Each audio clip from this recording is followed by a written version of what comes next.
آج میں آپ کو بتاؤں گا ایک ایسی قوم جس پر اللہ تبارک و تعالیٰ نے اپنا دردناک عذاب نازل فرمایا۔ اس قوم کے تمام لوگوں کو بندر بنا دیا۔ اس قوم کے لوگ کون سا ایسا کام کرتے تھے جس کی وجہ سے اللہ تبارک و تعالیٰ نے دردناک عذاب فرمایا، اور یہ لوگ بندر بننے کے بعد کتنی دیر زندہ رہے، اور پھر انہیں کس طرح دردناک موت آئی۔ جب یہ لوگ بندر بن گئے تو یہ لوگ اپنے عزیز و اقارب کو دیکھ کر ان سے کیا کہتے تھے، اور کیا آج کے دور میں پائے جانے والے بندر اسی قوم میں سے ہیں؟ ان تمام چیزوں کے جواب میں آپ کو قرآن مجید کی روشنی سے دوں گا۔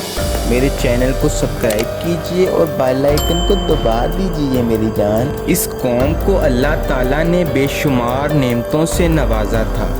ہر طرف سبز و شاداب باغات اور ہر طرف ہریالی ہی ہریالی تھی، اور اللہ تعالیٰ کی بے پناہ کرم نوازی تھی۔ یہ لوگ اس زندگی سے بے حد خوش تھے۔ حضرت داؤد علیہ السلام کی قوم جو کہ سمندر کے کنارے رہتی تھی، تو اللہ تبارک و تعالیٰ نے ان پر ایک خاص کرم کیا ہوا تھا کہ سمندر کے دوسرے کنارے بہت مچھلیاں آتی تھیں جن کا کاروبار کرتے تھے یہ لوگ، اور خوشحالی سے رہتے تھے۔ انسانوں کے بندر بننے کی ابتدا اس واقعے کا پس منظر یوں ہے کہ جب حضرت داؤد اور ان کی قوم ایک ایلا سمندر کے کنارے رہتے، ان کی تعداد 70,000 کے قریب تھی۔ یہ قوم بڑی ہی خوشحال تھی اور اللہ تعالیٰ کی فرما بردار تھی، لیکن انہوں نے اللہ تعالیٰ کی نافرمانی یوں کی کہ جب یہ قوم اللہ تعالیٰ کی نعمتوں سے خوشحال ہو گئی تو نافرمانی میں اتر آئی اور طرح طرح کے گناہوں میں مبتلا ہو گئی۔ پھر ایک دن اللہ تعالیٰ نے اس قوم سے امتحان لینے کا ارادہ کیا اور حضرت داؤد کو وحی بھیجی کہ وہ اپنی قوم سے کہہ دیں وہ سنیچر یعنی ہفتے کے دن مچھلی کا شکار کرنا بند کر دیں۔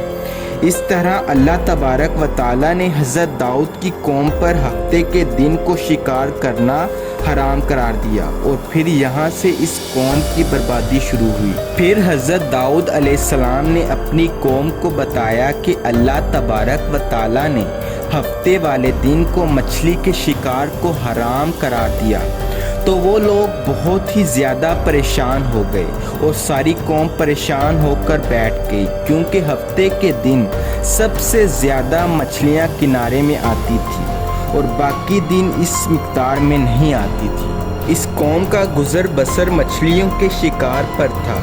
اس وجہ سے اللہ تبارک و تعالیٰ کا حکم سن کر یہ لوگ پریشان ہو گئے۔ یہ لوگ نہیں جانتے تھے کہ یہ ایک آزمائش ہے صرف۔ پھر ایک دن شیطان نے ان کو وسوسہ ڈالا کہ وہ لوگ سمندر سے نالیاں نکال کر بڑے بڑے حوض بنا لیں۔ جب ہفتے والے دن مچھلیاں آئیں گی تو نالیوں سے ہو کر بڑے بڑے حوضوں میں آ جائیں گی، اور پھر اس نالیوں کا منہ بند کر دینا، اور اگلے دن یعنی اتوار والے دن ان کو پکڑ لیا جائے۔ اس طرح شیطان نے قوم کو ورگلایا کہ ہفتے والے دن ہم قوم شکار سے بھی بچ جائیں گے اور مچھلیاں بھی ہاتھ میں آ جائیں گی، اور پھر وہ بھی پکڑی جائیں گی۔ اس سے لوگوں کو شیطان کا مشورہ پسند آیا۔ ان لوگوں نے ایسا کرنا شروع کر دیا اور سمندر سے نالیاں نکال کر بڑے بڑے حوض بنا لیے۔ اس قوم کے بدبخت لوگوں کو شیطان کی بات سمجھ آئی، مگر یہ نہ آئی کہ قید کرنا بھی شکار کرنے جیسا ہی ہے، اور یہ شکار بھی ہفتے والے دن قرار پایا جس کو اللہ تعالیٰ نے اس قوم پر حرام قرار دیا۔ اس موقع پر یہودیوں کے 3 گروہ ہو گئے۔ کچھ لوگ ایسے تھے کہ جو لوگ شیطان کے اس شکار کے ہیلے سے منع کرتے، اور کچھ لوگ اس کام کو دل میں برا جان کر خاموش رہے، لیکن انہوں نے شکار نہ کیا اور منع بھی نہیں کیا دوسروں کو، اور جو منع کرتے تھے ان سے کہتے تھے اللہ ان کو جلد ہی ہلاک کرنے والا ہے، ان کے حال پر ہی ان کو چھوڑ دو۔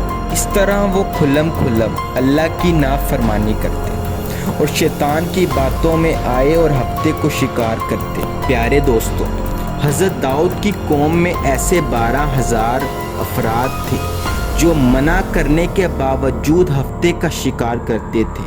حضرت داؤد نے ان لوگوں کو اللہ کے عذاب سے ڈرایا، لیکن یہ لوگ باز نہ آئے۔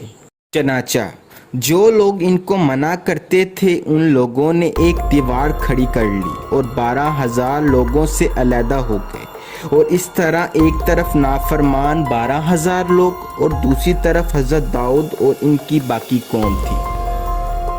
حضرت داؤد علیہ السلام نے ان لوگوں کو بہت سمجھایا کہ اللہ تعالیٰ کی نافرمانی نہ کرو، لیکن وہ باز نہ آئے۔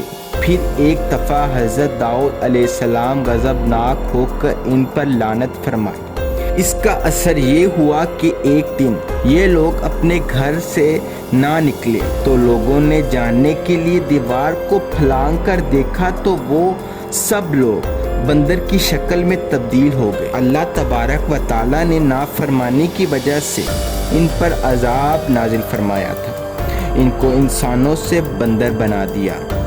جس طرح اللہ تعالیٰ سورۃ بقرہ میں ارشاد فرماتے ہیں، اور بے شک ضرور تمہیں معلوم ہے تم میں کہ جنہوں نے ہفتے میں سرکشی کی تو ہم نے ان سے فرمایا کہ ہو جاؤ بندر دھتکارتے ہوئے۔